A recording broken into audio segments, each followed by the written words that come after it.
조금 더 자세한 이야기 나눠보죠. 이윤아 기자 스튜디오에 나와 있습니다. 이 기자 리포트를 보니까 IC 단말기 설치도 아직 완료가 100% 안 된 상황인 것 같은데요. 근데 8월부터는 이것이 바뀐다고요?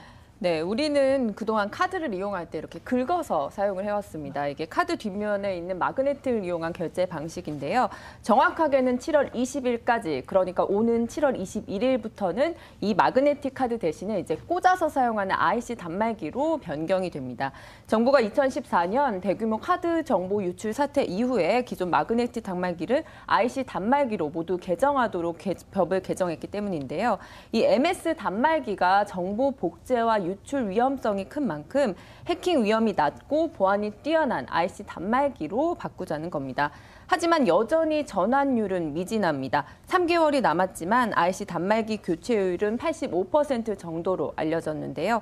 지난해 말 기준 71%에 비하면 좀 늘어난 수치긴 하지만 여전히 10%가 넘는 가맹점에서는 마그네틱 단말기를 이용 중인 겁니다. 정부는 오는 7월 20일까지 단말기를 바꾸지 않으면 개인 가맹점의 경우에는 과태료 500만 원을 부과할 방침입니다. 그러니까 IC 단말기로 바꾸는 가장 큰 이유가 이 보안성 때문이라는 거죠?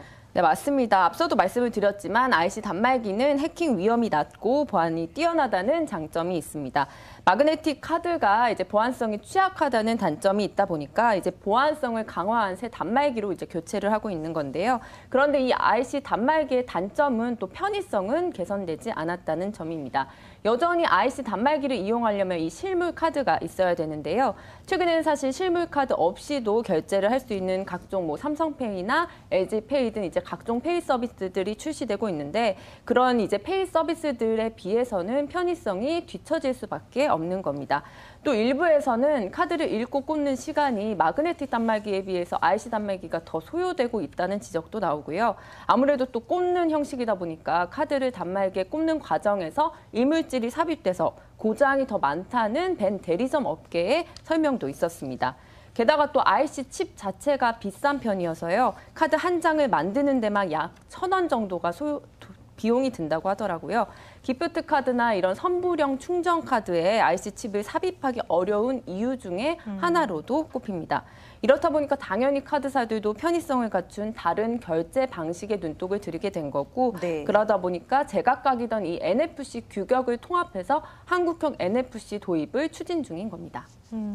근데 NFC 단말기를 깔려면 또 추가 비용이 발생하는 거잖아요. 카드사나 가맹점 입장에서는 이게 또 부담이 될 것 같은데요. 네, 8개 이제 카드사와 여신금융협회가 이제 NFC 도입을 위해서 2016년에 모바일 협의체를 구성해서 이제 논의를 벌여왔습니다. 이제 NFC 규격이 카드사별로 제각각이었는데 이것을 하나로 통일해서 하나로 이제 통합한 NFC 서비스를 원래는 올 상반기에 출시할 예정이었는데요. 이 NFC 단말기 비용을 어떻게 할 거냐 논의하는 과정에서 카드사별로 각출하자는 이야기가 나왔는데 이제 또 이견이 갈리면서 도입 시기는 하반기로 현재는 미뤄진 상태입니다. NFC 단말기 비용은 평균 15만 원에서 한 20만 원 선으로 알려져 있거든요. 네. 국내 가맹점 수가 한 200만 개가 넘고요. 또 그중 카드사들이 연내 900만 개 정도 가맹점에 NFC 단말기를 도입하겠다 했던 이 계획에 비춰본다면 최소 100억 원 이상이 필요한 겁니다. 이 100억 원을 또 8개 카드사가 나눠서 낸다고 해도 카드사 개별 카드사당 몇십억 원이 드는 꼴이기 때문에 그렇죠. 아무래도 이제 이중으로 교체 비용을 들여야 하는 카드사 입장에서는 부담스러울 수밖에 없는 상황입니다. 아니 그렇다면 처음부터 IC 단말기와 NFC 단말기를 합쳐서 도입하면 됐던 거잖아요. 왜 그렇게는 안 했던 건가요? 네, 사실 애시당초 이제 IC 단말기를 도입하는 과정에서 NFC 기능을 추가하자는 이야기가 있었다고 합니다. 그런데 그때도 역시 문제가 됐던 게 돈 문제였는데요. 이제 NFC 기능을 추가하는데 큰 돈이 들다 보니까 또 카드사들 사이에서 좀 이견이 엇갈렸다고 하고요. 또 추가적으로 표준 규격이 아직 NFC에 대한 표준 규격이 없다 보니까 이 NFC 기능을 비용을 들여서 이제 무작정 IC 단말기에 추가하기도 좀 어려웠다고 합니다.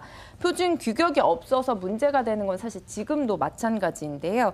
8개 카드사가 이제 제각각인 NFC 규격을 한국형 NFC로 통합하긴 했지만 이제 비자나 마스터 등 국제 브랜드사와 또 규격이 달라서 한국형 NFC를 도입해도 향후 따로 또 호환을 해야 하고요. 네. 아이폰의 경우에는 아예 자체 NFC 기능을 갖고 있기 때문에 막혀 있는 상태입니다. 그렇죠. 결국 이제 카드사들이 이제 한국형 NFC를 추진하기 위해서 몇백억 원을 이제 들인다고 하더라도 결국 해외 사용도 못하고 아이폰에서도 이용을 못하고 그래서 사실 실효성 문제가 지금 계속 나오고 있는 상황입니다. 그래서 이제 몇몇 카드사들이 강하게 반대하고 있고요. 또 일부는 관망하는 분위기입니다. 전문가 인터뷰 한번 들어보시겠습니다.